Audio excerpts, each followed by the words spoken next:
Hello Marconi family, and welcome back to another Try It Out Tuesday. Today I have another planty video for you. So I have a couple tips and tricks for making your plants look the healthiest that they can be, and hopefully be the healthiest they can be. There's a lot that I don't know, but these are a few tricks that I've learned along the way, and I'm excited to share them with you.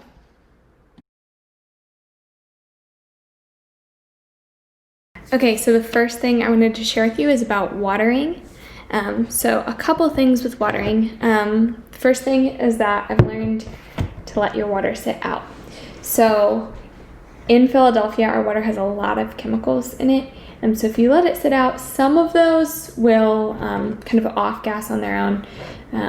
So like the chlorines and things like that won't be quite as present if you let your water sit for a couple days. So I try to always keep my pitcher full so that it's always kind of in process, and then when I need to water my plants, it's ready to go. Some people use rainwater, but I think that's a little bit much. If you have a plant that's really particular about water and is starting to get yellow edges or some sort of chemical leaf burn from your water, then you could try using distilled water from the store, or sometimes I'll even just use water from my Brita filter and then let that sit out. So then I have the best chance of having some good water for my plants.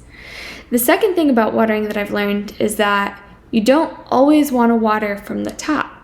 So there's some plants that really don't like it when their leaves get wet. So my Photonia is needing watered. It's starting to look a little floppy, but I think you can see right here, there's some kind of sad yellowish brown on that leaf. And what happened is Photonias, when they get really thirsty, they just totally flop down. If you've had one of these plants, you know. But then the leaves are right on top of the soil. And so when I go to water, that leaf is just sitting in the water, and then it looks really icky like this. So a way that you can prevent that is by watering from the bottom. So what you need to water from the bottom is just some sort of bucket or container that you can put your plant inside of. Sometimes I even use like the saucer, if there's a saucer that it fits in, but that doesn't hold quite as much water, so you have to, something bigger is better. So all you're going to do is you're going to put some water into that cup or saucer or pot, whatever you have. And what happens is that the soil will suck that water up through the drainage holes at the bottom of your pot. You don't want to leave this forever. You want to leave until the soil is soaked all the way through, so then at the top it's damp, which should be about 20 minutes. Again, if you have a really small container, like a saucer that you put water in, you're probably going to need to do more than one pour to get your plant thoroughly watered. But that's something that I actually just started pretty recently.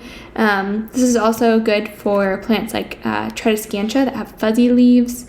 Any plant that really just does not like water sitting on the foliage, this is a great way to water it. It's also a good way to water a plant if maybe you have waited too long or it's been in the same soil forever, and now when you go to water it, all the water goes straight through the bottom. Give it a good soaking like this, and then it will be able to absorb that water again correctly. So those are a couple of the watering tips that I've learned along the way. Next, we're going to talk a little bit about soil. Okay, so the big thing that I've learned about soil is that most plants will not like it if you just use this potting mix. It might be okay for a while, but it's hard to get good drainage with just regular potting mix, and I did not know that for a long time. So in order to get good drainage, what you need is some perlite, and then if you're really into your making sure you have good potting soil, some coconut coir. So I use a mix of these two things mostly, but as long as you have perlite or something for drainage, you should be in business. So I'm gonna mix just a little bit up in here. And all I'm doing is a simple ratio. So for most houseplants, this is what I'll use. If you are potting up a succulent, they need a lot more drainage. Or if you're potting up maybe a tropical plant, it might need something that's going to hold that moisture a little bit better. So it depends a little bit, but for the most part, what I do is 1 part perlite. So I'm actually just going to use,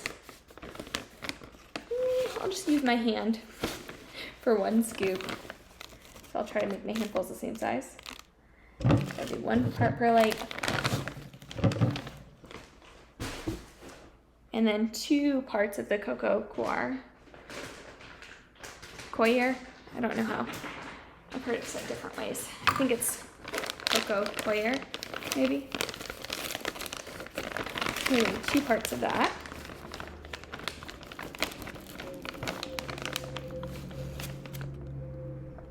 That's going to help us kind of keep our moisture in the soil so it's not just drainage material. It feels really nice and silky. And then you also want to add nutrients. So some people will use 1 part worm castings. I usually just use my 1 part of regular potting mix because that does have some fertilizers and things like that in it. That's what I'll do. And you're just going to mix all of that up. Again, I am by no means an expert. I'm learning as I go a lot. So this is what I've been doing lately. But if you have a really great potting mix that you use, or some secrets, I would love to know. This is just a little bitty container. Sometimes I'll use for mixing up my soil. It's really nice because I can twist it on and just shake until it's thoroughly mixed. Great. So now I have my soil, which is awesome because I'm gonna pot up some pothos cuttings. So these are actually from the last plant video I did, where we took cuttings from one of my big pothos plants and just put them in water. But now you can see they've got great roots growing and they're ready to go in the dirt. So let me see if I can pull one of these out to show you a little bit closer. Oh yeah. There we go. They got a good couple inches of roots.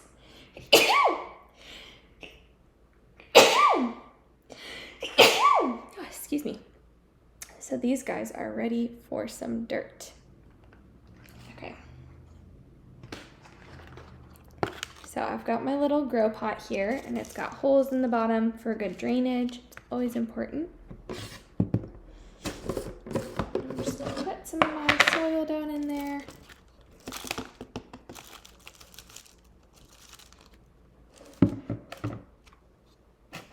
Start getting my cuttings in. Ooh, yeah. Lots of roots. This is exciting. I'm really excited because I do have a friend that's going to stop over and get these on Thursday. So as much as I love plants, it's great to share them too. Don't want to save them all for myself. Ooh, but there are a lot. Look at all of those roots. Oh, yeah. Okay, so make sure all of these guys are in here.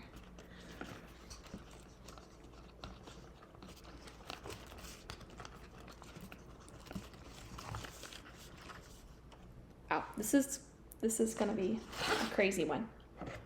Okay, so I'm gonna get the soil topped up. Woo! It's tricky to get it down around all these roots. When I do take cuttings like this, I do like to take a lot and stuff as many as I can into the pot so that it will be a nice full plant as it grows and it won't be a scraggly little pothos with, 3 strings coming out, or 3 vines, I should say.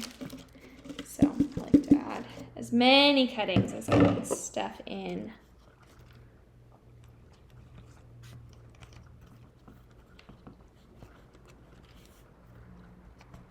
Okay, so I think I've got these all situated in here and looking good. So just a quick review from the cuttings video. When you do take cuttings from water and put them into soil, for pothos you're going to want to keep it moist for at least a month because they're coming straight from water. So if you try to take them just from water and put them into dirt, they're going to be a little confused about what's happening, and they're going to be thirsty. So be sure to keep that soil moist for the next month or so, and then gradually slow down your watering until you've reached a point where you're letting the soil completely dry out before you water it again. But do that process gradually because these will be thirsty for a while starting off. So that is my tips on soil. I'm so excited to give this to my friend because I think it looks absolutely beautiful. Look at all of those. And then my last section for our video today is going to be about how to keep these guys looking beautiful and shiny. When we have our new growth, it's always beautiful and shiny, but sometimes over time it just starts to look a little bit more dull. These all look pretty good, but they lose their shine. So I do have a tip for keeping those nice and shiny, healthy and new looking. I'm excited to share that, but I do need to go grab just a couple things. Okay, so our last tips for today are just about general beauty tips. So first one is pretty simple. Just trimming off your dead leaves. Obviously this doesn't have any because I have just potted up all these cuttings, but anytime you want to remove any growth that you can't just remove easily by hand, be sure to sterilize your clippers or your scissors, or shears with alcohol. If you don't wipe down the blades, you run the risk of transferring any diseases from one of your plants to another. So those are just some basic beauty tips. Make sure you trim up your plant to keep them happy. Take off all the dead, icky leaves every so often. And then, this is my favorite, is shining up your leaves.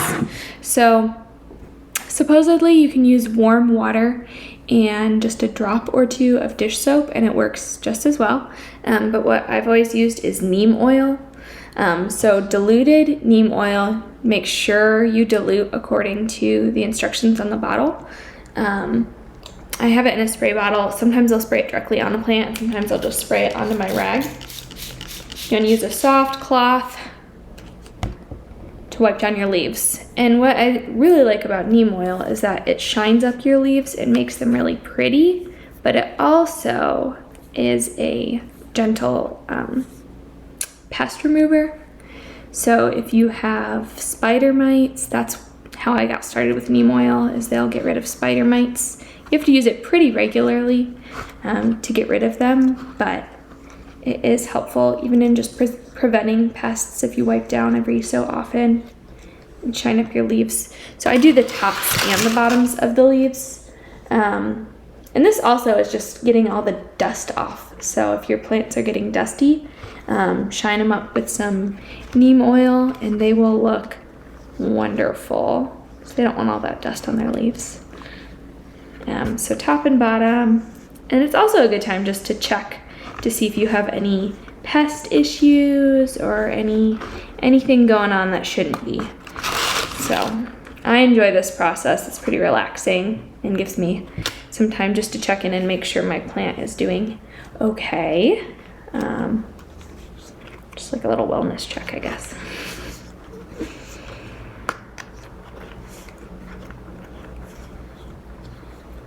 I'm just gonna keep going all the way around, but hopefully you can see some of these shined up. They look nice and glossy. I'm not sure how well you can see the difference on the camera, but that's all I'm doing. And those are my plant beauty tips that I have. So wipe down your leaves, trim off the dead ones. Don't be afraid to prune back so that it grows thick. That's what I have for you today. if you have some plant care tips about watering or soil or beauty tips, you can leave a comment in the box below, or you can call us at the center and let us know. I would love to share your tips with everyone, and I would love to know them myself. So always feel free to reach out and let us know that you watched the video, what you liked, what you didn't like, and if you have any ideas for what we can do a video on next, you can leave a comment or call us at the center. Have a great day.